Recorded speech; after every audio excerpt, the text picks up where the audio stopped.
Perkenalkan, nama saya Rohana Manulang dengan NIM 2902150119. Saya dari Prodi Akuntansi.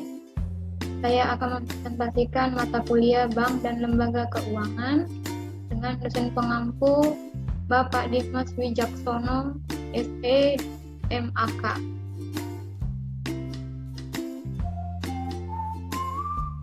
Saya akan mempresentasikan mengenai bank dan pengkreditan.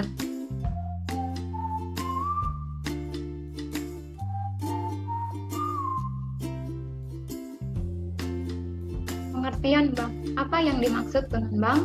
Pengertian bank kewenangan untuk menghimpun dana dari masyarakat dan menyalurkannya kembali untuk meningkatkan taraf hidup masyarakat umum, yang artinya bangku. Dalam hal ini arti kata bangku adalah tempat operasional para bankir pada masa lalu dalam melayani nasabah mereka. Istilah bangku kemudian berubah dan lebih populer dengan kata bank.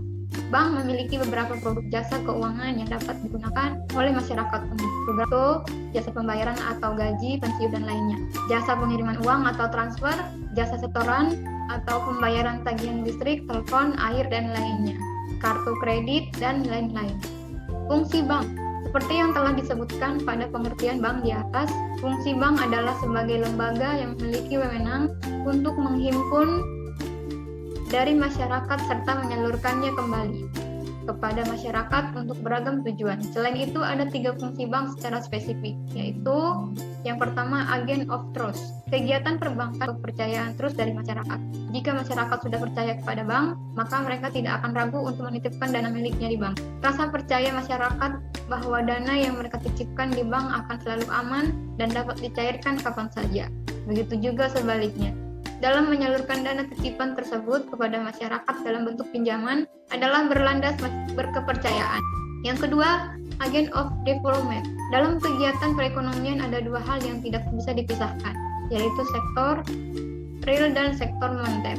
Keduanya saling mempengaruhi satu sama lain. Aktivitas bank buka kesempatan bagi khalayak untuk melakukan kegiatan investasi, distribusi, dan aktivitas ekonomi lainnya yang tidak dapat tersebut dapat berjalan dengan baik, maka akan memberikan dampak besar pada peningkatan perekonomian masyarakat secara keseluruhan. Yang ketiga, agent of service. Selain menghimpun dan menyalurkan dana, bank juga memiliki jasa perbankan lainnya yang ditawarkan kepada atas. Jasa perbankan tersebut diantaranya adalah jasa pengiriman uang, jasa pembayaran, tabungan, kartu kredit, dan lain-lain.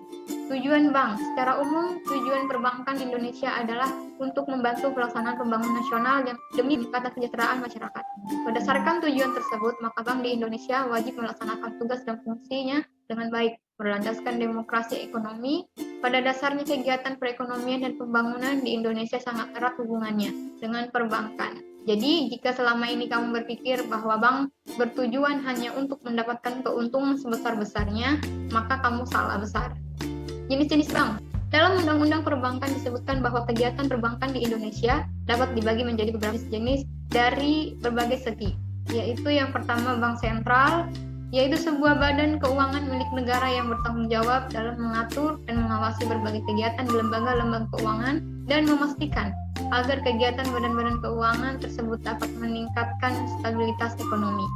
Yang kedua, bank umum, yaitu bank yang melakukan aktivitas bisnis perbankan secara konvensional, kegiatannya memberikan jasa dalam lalu lintas pembayaran. Yang ketiga, bank pengkreditan rakyat atau BPR, yaitu bank yang menjalankan aktivitas perbankan secara konvensional maupun prinsip syariah Islam, di mana dalam kegiatannya tidak memberikan jasa di bidang pembayaran. Aktivitas BPR saja. Bahkan dalam menghimpun dana, BPR tidak boleh menerima simpanan giro, tidak melakukan clearing dan transaksi valuta asing. Kedua, jenis bank berdasarkan kepemilikannya, mengacu pada definisi bank. Kepemilikan dapat dilihat dari akte pendirian dan penguasa. Jara, misalnya Bank Negara Indonesia, Bank Rakyat Indonesia, Bank Tabungan Negara, dan lainnya. Bank milik swasta nasional, misalnya Bank Sentral Asia, Bank Danamon, Bank Malaf, Bank Phk, dan lainnya. Bank milik asing yaitu Standard Chartered Bank, yaitu Bank Sakura Swardarma, Interpacific Bank, Mitsubishi Buana Bank, dan lainnya.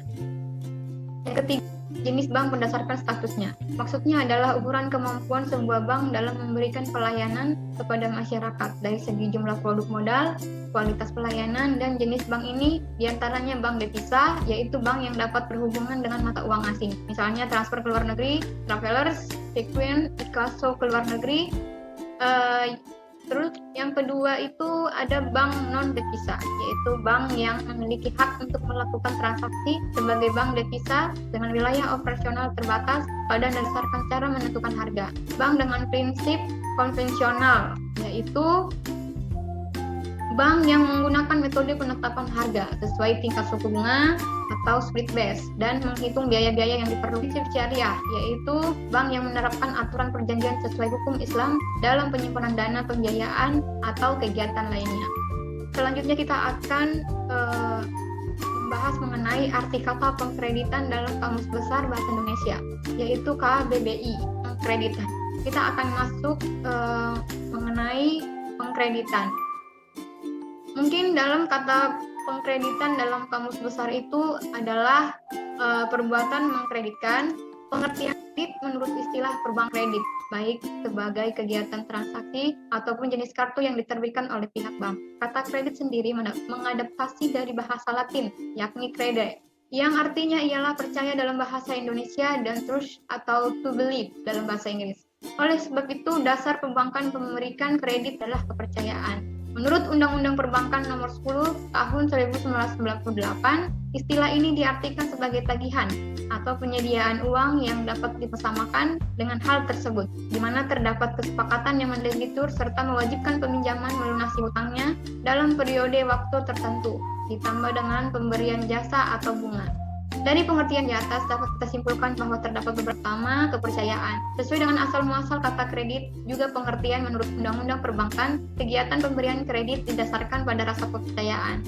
Dengan begitu, dapat terjadi kesepakatan pinjam-meminjam antara dua belah pihak dalam periode yang ditentukan. Yang kedua, waktu. Unsur kredit yang kedua ialah waktu, di mana sesuai cara pemberian kredit dengan pelunasan pinjaman. Yang ketiga, perjanjian atau kesepakatan. Unsur yang ketiga yaitu adanya kesepakatan antara kreditur dengan debitur yang dibuktikan dengan adanya perjanjian tertulis dan legal. Yang keempat, penyerahan. Berikut ini adalah seperti penyerahan sejumlah pinjaman dari kreditur kepada debitur dan harus dikembalikan sesuai jangka waktu yang disepakati oleh kedua pihak. Yang kelima, resiko.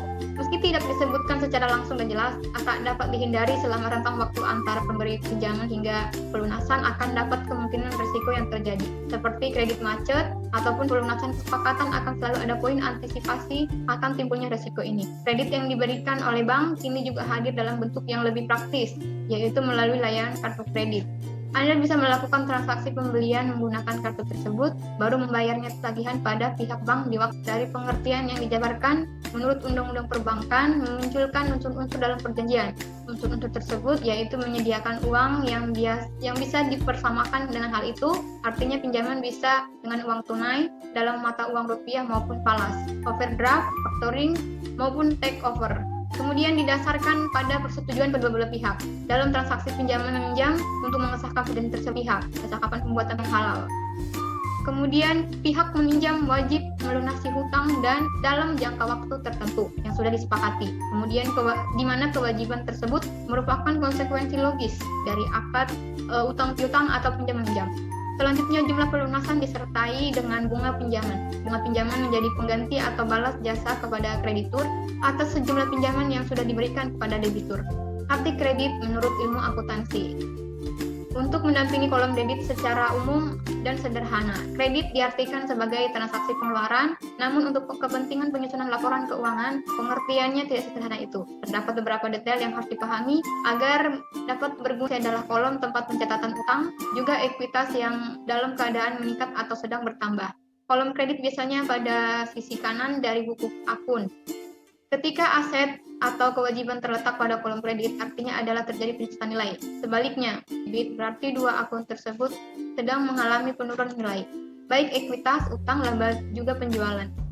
Apabila terletak di kolom kredit, maka artinya tengah mengalami peningkatan lepas dari kolom debit. Keduanya tidak dapat dipisahkan karena saling terhubung dan menyeimbangkan. dalam rekening penerimaan akan masuk pada kolom debit, sedangkan pemberian dicatat pada kolom kredit. Artinya seluruh transaksi pengeluaran dicatat pada sisi kredit. Sementara dalam laporan laba rugi yang terjadi pada kolom ini biasanya dikarenakan oleh kenaikan utang, laba ditahan, dana pemegang saham serta biaya dan lainnya sebagainya. Pengaplikasian kredit dalam akuntansi. Penggunaan kredit yang adalah senantiasa berdampak akuntansi. Berikut ini pencatatan aset. Aset atau harta terdiri dari aset lancar dan juga aset tetap. Pada aset lancar ketika terjadi penyusutan atau pengurangan, maka transaksi akan pencatatan beban. Akun kedua yaitu beban. Beban yang dimaksud di sini adalah transaksi pembelanjaan yang dilakukan untuk membuat operasional usaha tetap berjalan. Saat beban mengalami pengurangan, maka saat itulah dicatat di sisi kanan. Ketiga, ekuitas dan liability. Ada juga bisa menemukan penggunaan kredit pada akun catatan liabilitas maupun ekuitas kanan, contoh yaitu ketika Anda memperoleh pinjaman modal dari bank. Yang keempat, pencatatan akumulasi. Di akun yang terakhir ini, transaksinya berhubungan dengan aset tidak lancar atau aset tetap, di mana ketika terdapat penambahan nilai, maka akan ditulis pada kolom kredit nilai aset tetap. Contoh aktiva tetap yaitu kendaraan dan juga peralatan yang dipakai untuk operasional perusahaan. Tujuan dari catatan ini adalah memudahkan penilaian atas aset tetap perusahaan. Dengan begitu akan lebih mudah memprediksi atau justru mengalami kerugian. Dengan penjelasan mengenai apa itu pengertian kredit juga kegunaannya di atas, maka adalah dapat kita lihat perbedaannya menurut akuntansi dan juga istilah kredit dibutuhkan sebagai permasalahan finansial juga kepemilikan suatu barang. Sementara pada akuntansi, kredit berfungsi merekam transaksi yang akan berguna bagi laporan keuangan sebuah bisnis atau usaha. Keduanya masih berhubungan erat dengan bagi kegiatan perekonomian. Oleh sebab itu, penting untuk memahami fungsi juga manfaatnya dengan lebih mendalam.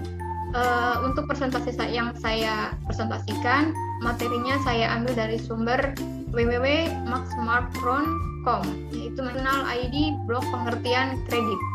Sekian untuk presentasi saya, terima kasih.